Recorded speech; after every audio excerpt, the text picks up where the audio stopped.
Ciao amici e benvenuti a questo mio nuovo video. Oggi vi vorrei parlare nuovamente di TomTom. Infatti all'inizio del 2024 TomTom cambia completamente la schermata per quanto riguarda la pianificazione, passando dal vecchio e classico TomTom My Drive al nuovo TomTom Plan, semplificando tantissimo il sistema di pianificazione. Ovviamente all'inizio può generare un po' di confusione negli utenti, però ho deciso, grazie anche a un suggerimento di un mio follower, di spiegarvi come funziona il tutto. Se la cosa vi interessa, vi aspetto dopo la sigla, ma come al solito prima vorrei chiedervi di iscrivervi al mio canale. Come fare è semplicissimo, basta cliccare sulla parola iscriviti che trovate qua sotto, iscriviti. Iscrivervi a voi non costa assolutamente nulla, ma grazie alla vostra iscrizione mi date una grossa mano a portare avanti questo mio progetto. Bene ragazzi, pronti per saperne di più per quanto riguarda il nuovo TomTom Plan? E allora sigla!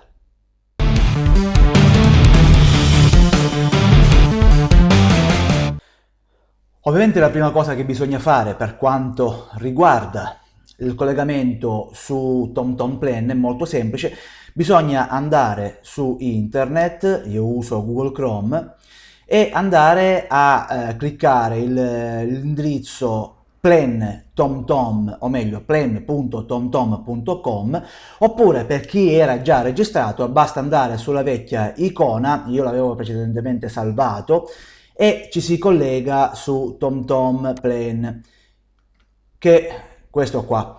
Vi apparirà questo messaggio di benvenuto, potete non mostrarlo più, oppure direttamente si va su pianifichiamo e si accede a questa schermata.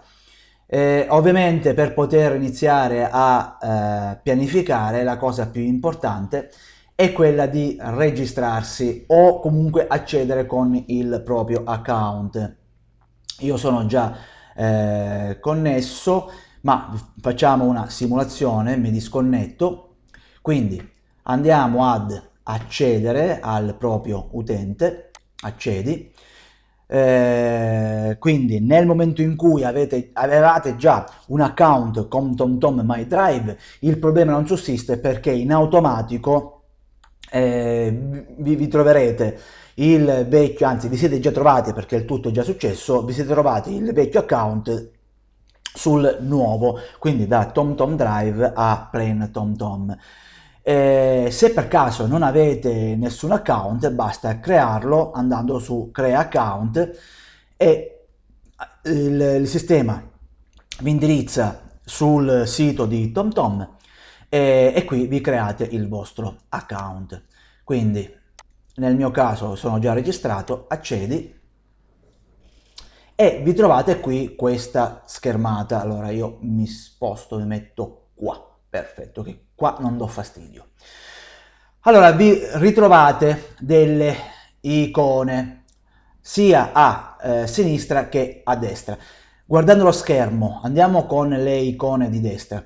Questa prima icona vi dà le opzioni mappa. Quando noi andiamo a cliccare vi ritrovate l'opzione standard, chiaro, scuro e satellite. La standard è quella che voi trovate in questo momento. Se io clicco su chiaro, il sistema passa a una visualizzazione della mappa più chiara. Se non vi piace la chiara, passate a quella scura, che è questa qua, oppure c'è anche la visuale, quella satellitare. Questo è ovviamente un discorso di gusti. Per quanto riguarda la visualizzazione della mappa, potete visualizzare il sistema del traffico, gli incidenti o il flusso del traffico. Allora, cliccando su incidenti nel pianificare la mappa vi visualizzerà se in quel percorso ci sono degli incidenti, mentre il flusso del traffico vi visualizzerà se in quel tratto di strada che voi andate a pianificare c'è traffico o meno. Se voi vedete sono apparse tutte le varie strade in verde, tranne in alcune parti, tipo qua vedete zona Pomaretto, che c'è una parte gialla e una rossa, sta ad identificare che c'è la parte rossa o il traffico bloccato e la parte gialla il traffico rallentato. Per quanto riguarda le mie posizioni, se io tolgo il flag, vedete, è sparita la posizione di casa, io rifleggo e appare casa, quindi adesso avete scoperto dove abito.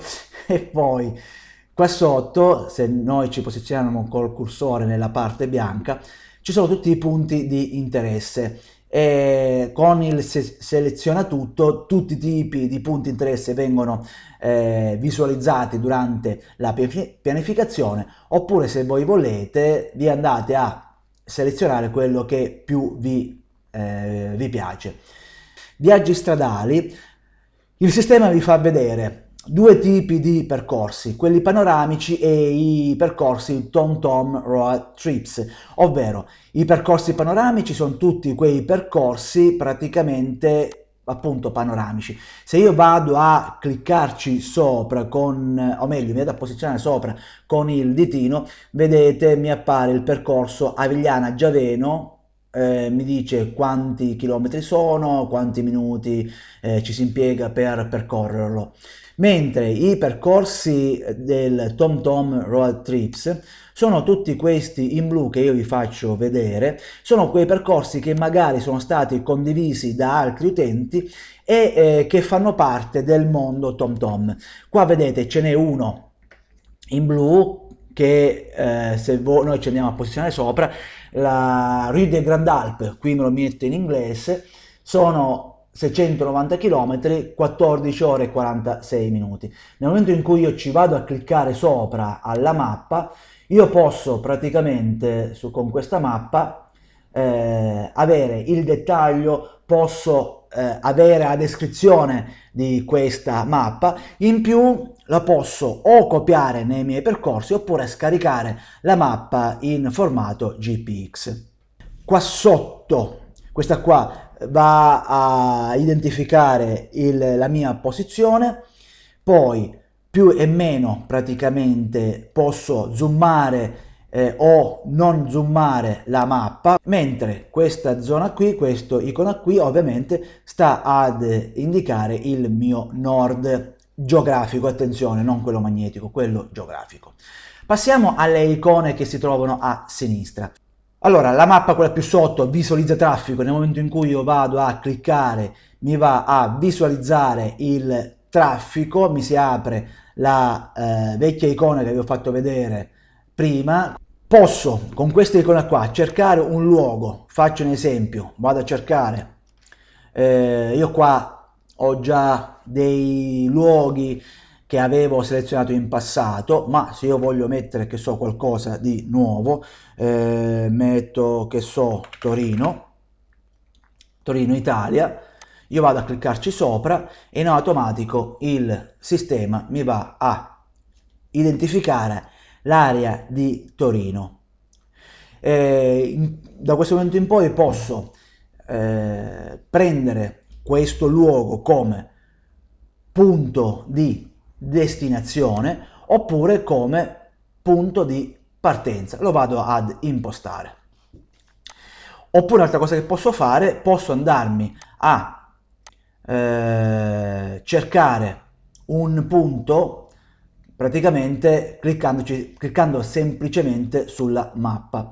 Faccio un esempio, allora voglio partire, che so, faccio un esempio vicino a casa mia, parto da casa mia, cerco il luogo, ok, ho cliccato, ok, imposta, vedete, imposta come destinazione oppure imposta come partenza. Ecco. Andiamo a vedere le altre funzioni.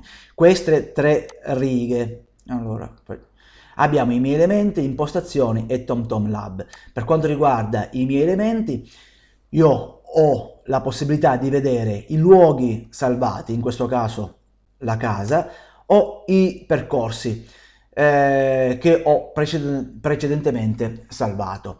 Qui vedete tutta la carrellata dei miei percorsi che avevo salvato precedentemente. Un'altra cosa che posso fare, posso importare un percorso come file GPX. Io qua ho un percorso file GPX, lo posso cliccare e poi importarmelo direttamente e trovarmelo poi qua in questo elenco. Per quanto riguarda i luoghi, posso anche importarmi dei luoghi come file OV2, lo vado a cliccare e mi vado a cercare un file OV2. Io ovviamente non ne ho, ma nel momento in cui ho la possibilità di averlo, lo importo. Andiamo a vedere le impostazioni. Qui nelle impostazioni posso impostare la lingua, l'unità di misura e poi posso andare ad impostare le misure del veicolo. Serve a far capire al sistema, quando va a tracciare il percorso, ad evitare quelle strade dove magari devo pianificare un percorso con un camion, con un tir, con una roulotte o con un grosso caravan. In base alle misure il sistema in automatico va ad impostare, diciamo, il percorso più adatto. Poi per quanto riguarda i materiali pericolosi, questo è nel caso in cui qualcuno trasporta, questo è un autotrasportatore che va a trasportare i materiali esplosivi, pericolosi generici, comunque uno va a fregare quello che più interessa, ma nel momento in cui qualcuno fa un utilizzo normale di questa pianificazione, consiglio di non toccare nulla.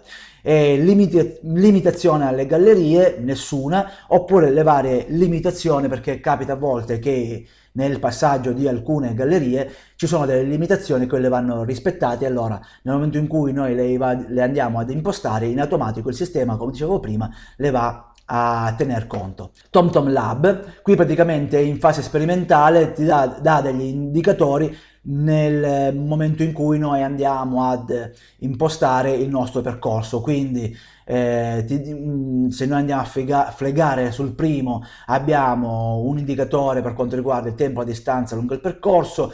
Qua rileva quante curve ci sono durante il percorso, i punti interesse. Poi per quanto riguarda il fonte, servizio e mappa mi dà la Corea e il predefinito. Qua lasciate il predefinito.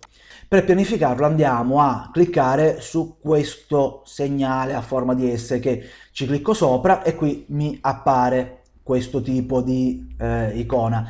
Possiamo scegliere il tipo di mezzo che noi utilizziamo. Quindi per quanto riguarda da A, in questo caso normalmente io metto sempre casa, perché l'avevo già impostato nei miei luoghi predefiniti e in automatico il sistema me lo trova. Così come il sistema trova le ricerche precedentemente fatte. Se vi ricordate, poco fa avevo messo Torino come punto di partenza e lui qua in automatico ricorda che lo avevo cercato e me lo inserisce. Ovviamente io metto casa e poi vado a mettere dove voglio andare. In automatico lui qua mi appare tutte le varie destinazioni che avevo messo in precedenza. Vogliamo mettere Mont Ventoux perché sarà uno dei miei tour che farò in futuro. Metto Mont Ventoux. In automatico lui mi va a cercare il percorso più adatto alle mie esigenze. E a questo punto sullo schermo, continuando il discorso, appare la strada, quella più comoda, quella consigliata, che è quella subito, che è questa qua che è in blu. Infatti nessun rallentamento, mi dice 4 ore e 56, 279 km. Però se voi vedete c'è anche qui una strada, si vede che è tratteggiata, che è grigia, che è quella consigliata. Noi possiamo vederla in questo lato qua, quella consigliata, e qua ci dice che facendo questa qua ci saranno meno curve. Vi ricordate quando io avevo fatto le impostazioni, avevo messo l'opzione delle curve? Quindi il sistema me lo va a calcolare. E quindi vado a scegliere quella che mi interessa. Io avevo nelle impostazioni, avevo messo come impostazione il tipo di strada veloce. Più che metterla io, la dà di default. Quindi come opzione noi abbiamo strada veloce, ecologica, perché così in questo caso abbiamo un risparmio di carburante e di energia, oppure quella emozionante, perché include strade collinari e curve. E ovviamente nel momento in cui noi andiamo a cliccare quella emozionante, in automatico il sistema va a togliere le strade le autostrade e le strade a pedaggio. Nel momento in cui io vado a cliccare sul percorso emozionante, vi ricordate c'era anche prima, il sistema, ecco già il sistema sta cominciando a calcolare il tipo di percorso. Il sistema in automatico mi dà una tortuosità e una pendenza media, ma io qua posso mettere una tortuosità meno evidente o più evidente, quindi un percorso più tortuoso, oppure con più pendenza, o meglio con meno pendenza o con più pendenza. Quindi questo è un discorso, diciamo, personale. Ovviamente nel momento in cui io metto più tortuosità e più pendenza, in automatico il percorso si allunga e diventa più, ci si impiega più ore. Qui in automatico il percorso ci dice, vedete, ci dà 3 opzioni, e l'opzione, quella in blu, ci dice quanto tempo ci impieghiamo, quanti sono i chilometri, quanti sono i minuti di ritardo, e quella in bianco ci dice quante ore ci impieghiamo. In questo caso abbiamo 4 minuti di ritardo, oppure alto da 7 ore, nessun rallentamento, ma questo è un discorso molto soggettivo. E anche in questo caso qua noi possiamo scegliere che cosa noi vogliamo evitare. Quindi se non andiamo a fregare autostrade, strade a pedaggio, strade non asfaltate. Io normalmente quando vado a calcolare il mio percorso vado a fregare sempre le strade non asfaltate. Come avete visto, il percorso ne è cambiato, perché in automatico, quando io vado a fregare il percorso emozionante, in automatico il sistema mi va a calcolare le strade, di evitare strade a pedaggio e le autostrade, mentre strade non asfaltate in questo caso non ce ne sono. Quindi un'altra cosa che posso opzionare, e questo va a incidere sul traffico, è quando voglio partire. In automatico di default il sistema ci dice che noi vogliamo partire adesso, perché lui pensa che vogliamo partire subito. Possiamo dire al sistema che vogliamo partire domani. Allora io che so, metto la data di partenza, voglio partire questa domenica, metto il 24, metto l'ora a che ora voglio partire, facciamo finta voglio partire alle 7, e lui in automatico cosa fa? Non fa altro che calcolarmi l'ora, quante ore ci impiego per arrivare e a che ora arrivo. Faccio su applica, la partenza alle 7, tipo menzionante, quindi arrivo alle ore 14:02 del giorno 24 agosto, quindi mi va a calcolare il tempo e a che ora arrivo. E qua mi dice include che cosa? Attraversamento di confini di Stato. Nel momento in cui ci sono altre inclusioni, lui me le va a mettere in questa maniera. Facciamo un esempio, mettiamo il tipo di percorso veloce, lui nel frattempo mi va a calcolare il tutto e in automatico mi va a calcolare che cosa include. Ah no, io avevo lasciato freggato le strade asfaltate, le autostrade e le strade a pedaggio, quindi facendo ciò lui adesso mi dirà che include molte più cose. Vediamo cosa include. Allora, qua mi dice che include, se io faccio questo qua quello consigliato, soltanto l'attraversamento di Stato, ma se io faccio l'altro mi dice che include lunghe gallerie, include strade a pedaggio, include attraversamento dei confini di Stato, include zone a basse emissioni, sono quelle famose zone dove possono entrare gli Euro 2, o meglio, possono entrare gli Euro 4, gli Euro 5. E se io vado a mettere strade già utilizzate, quindi evito strade già utilizzate e vado a chiudere, poi vado a mettere qui, aggiungi al percorso, metto che so di nuovo casa, ecco qua, lui mi va a calcolare il rientro senza passare dalla stessa strada. Quindi vedete, mi fa fare questa strada qui, arrivo a Mont Ventoux e mi fa rientrare da un'altra strada. Mi calcola ovviamente tutto il percorso, quindi 11 ore con 794 km.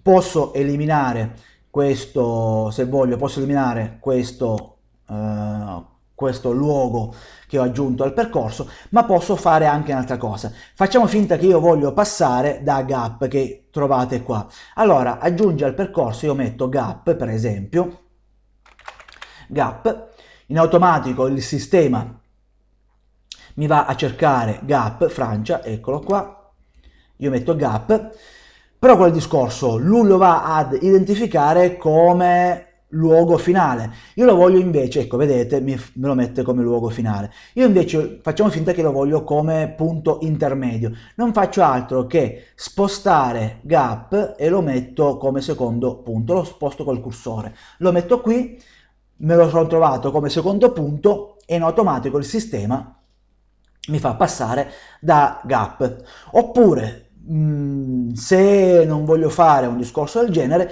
posso metterlo, posso aggiungere un punto intermedio semplicemente cliccando sul, allora aggiungi al percorso e io metto qua che voglio passare da SR, da questa zona qua, aggiungi al percorso.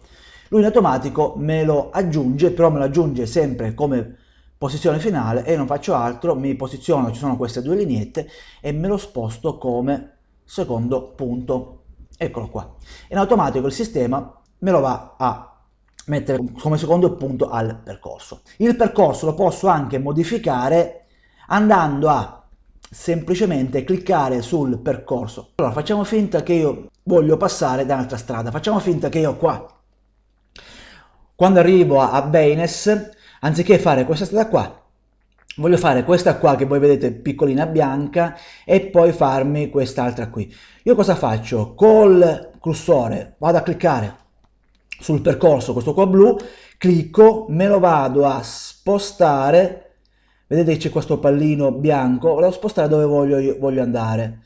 Ok, mi posiziono dove voglio, perfetto. Quando vedo che il percorso è fatto come voglio io, rilascio e il percorso è modificato secondo le mie esigenze. A questo punto ho l'opzione di salvarmi il percorso o lo posso anche esportare.